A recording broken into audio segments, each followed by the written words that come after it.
ओम नमो भगवते वासुदेवाय। श्रीमद्भागवत महापुराण दसम स्कंद 25वां अध्याय। इंद्र के कोप पर श्री कृष्ण जी का गोवर्धन धारण। श्री सुखदेव जी बोले, हे राजा परीक्षित, उधर जब इंद्र ने देखा कि अब ब्रजवासी मेरा तिरस्कार कर रहे हैं तो उन्होंने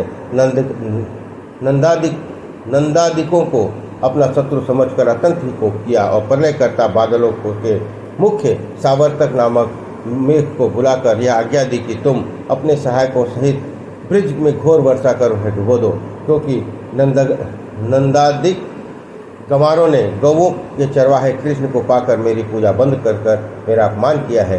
ग्वालियर की जात और गंवार ग्वालिनों ने सारे संसार में प्रचलित मेरी आज्ञा का अवहेलना की है। भड़ेरिए कृष्ण ने मेरी पूजा छुड़वाकर गोवर्धन पर्वत की पूजा कराई है।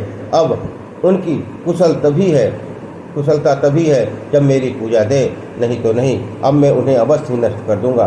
घर में चारों गायें क्या रख ली हैं, मानो अब उनके समान कोई रहा ही नहीं। अतः अब तुम दोनों पार्षदगण जाकर 84 करोड़ समस्त ब्रज की पर अपनी वर्षा करो, इसमें उनकी समस्त गौओं और धन का संहार हो जाए और इसके अतिरिक्त किसी अन्य स्थान पर न बरसना। साथ ही मैं भी ऐरावत पर बैठकर तुम्हारे साथ आता हूँ। सावर्तक ने कहा, महाराज आपकी आवश्यकता नहीं है, इस कार्य के लिए मैं अपने दल सहित ही पर्याप्त हूँ। किंतु इंद्र ने न माना और ऐरावत पर बैठ हाथ में वज्र का धनुष ले परम क्रुद्ध हो 33 कोटि देवताओं की अपनी बृहद वाहिनी के साथ ब्रज की ओर प्रस्थान किया। समुद्र हिल गए, संसार में अंधकार छा गया, बादलों की भयानक गर्जन से बिजली चमकने लगी और तीव्र मरुगणों ने वज्र पर ओलों की झड़ी लगा दी। समस्त ब्रज में घोर वर्षा होने लगी। विशाल बादल हाथी का सुंड के समान वर्षा के आवर्तित हुई मोटी धारा वज्र में गिरने लगी। साथ ही बड़े वेग से वायु भी चलने लगा। ब्रजमंडल जल में डूब ही गया। तब वायु से लोग और भी त्रस्त हुए। पशु पक्षी सभी थर कांपने लगे। गोपी जाड़े से अत्यंत शीतलता के कारण थर कांपते हुए हा गोविंद कृष्ण कहते हुए उनकी शरण में गए।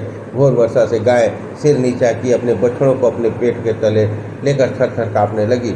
लोग कहने लगे कि इंद्र की पूजा के बदले गोवर्धन की पूजा का यही फल है।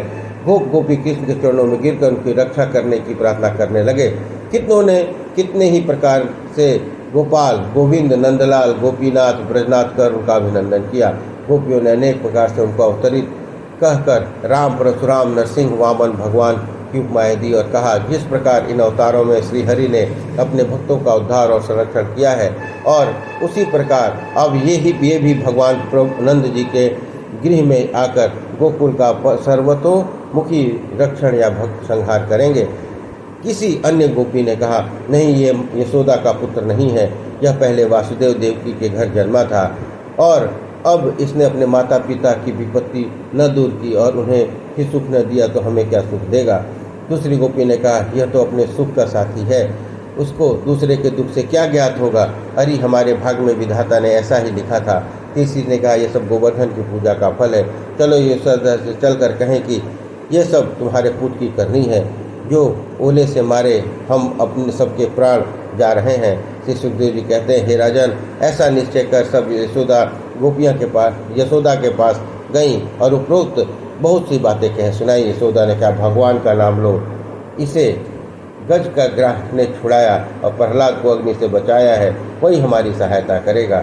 इस समय और कोई उपाय नहीं है। यशोदा का ऐसा सुन गोपियाँ भगवान को हे जगदीश्वर, हे बख्शवत्सल, हे दीनानाथ जोर जोर से ऐसा नाम लेने लगी।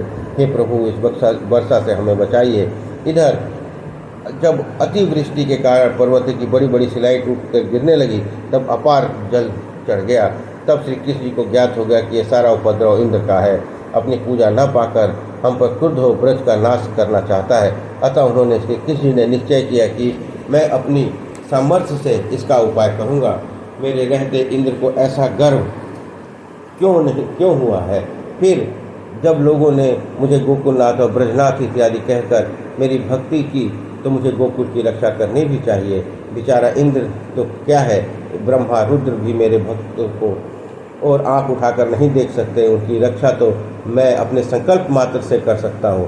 शरणागत की रक्षा से बढ़कर दूसरा धर्म नहीं है। ऐसा विचार सब गोपियों और गाय बछड़ों के साथ श्री कृष्ण गोवर्धन पर्वत पर चले गए।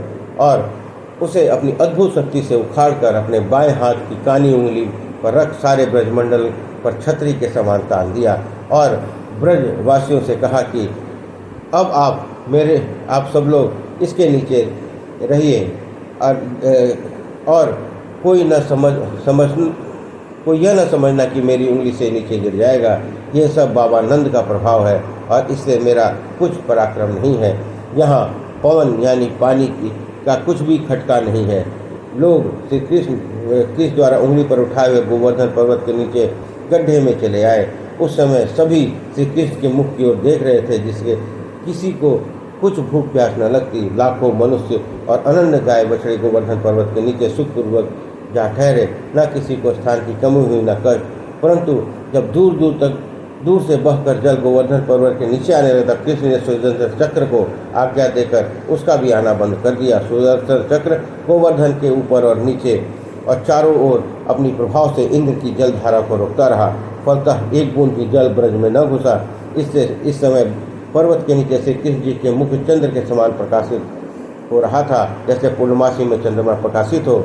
श्याम सुंदर कृष्ण ने ब्रजवासियों को भी मुक्त कर दिया।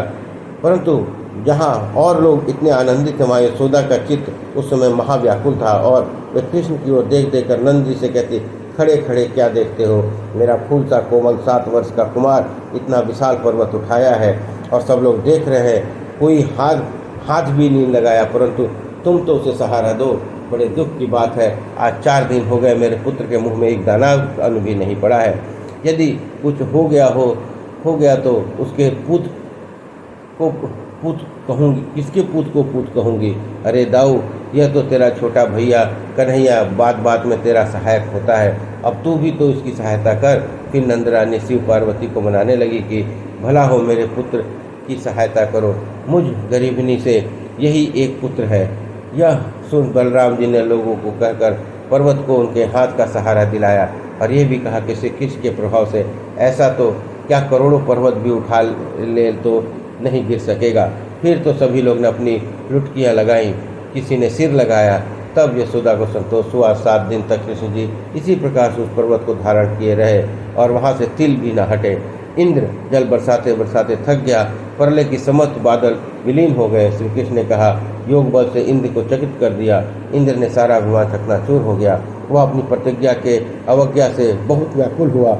बादल फट गए, वायु भी बंद हो गया। गोपियों ने अपने बछड़ों और बालिकाओं के सहित पर्वत के बाहर आई। समर्थशाली भगवान कृष्ण ने उन सबके देखते हुए ही उस पर्वत को पुनः अपनी उंगली से उठाकर जहाँ का तहाँ पृथ्वी पर रख दिया। समस्त ब्रजवासियों ने एक दूसरे से मिलकर श्री कृष्ण जी का बड़ा अभिनंदन किया। उन्हें देवता के समान जानकर उनके ऊपर दही अक्षत मांगलिक द्रव्य चढ़ाया, पूजा की। यशोदा, रोहिणी, नंदराय, बलराम जी ने बारंबार उनका आलिंगन कर उन्हें हृदय से लगाया और बहुत सा आशीर्वाद दिया। इतना ही नहीं, आकाश मंडल में देवता समूह, रीढ़, सिद्ध, चारण, गंधर्व प्रसन्न हो कृष्ण जी की स्तुति पढ़ उन पर पुष्प वृष्टि करने और शंख दुदुम्बी बजाने लगे। तब से गोवर्धन पूजा की प्रथा हो गई। दूसरे दिन सबने फिर बड़ी धूमधाम से गोवर्धन की पूजा की और नंदन जी ने प्रसन्न होकर ब्राह्मणों को बहुत सा धन दान दिया। लोग आनंद से ब्रज में रहने लगे। इस प्रकार 25वां अध्याय संपन्न हुआ। बोलिए कृष्ण भगवान की जय।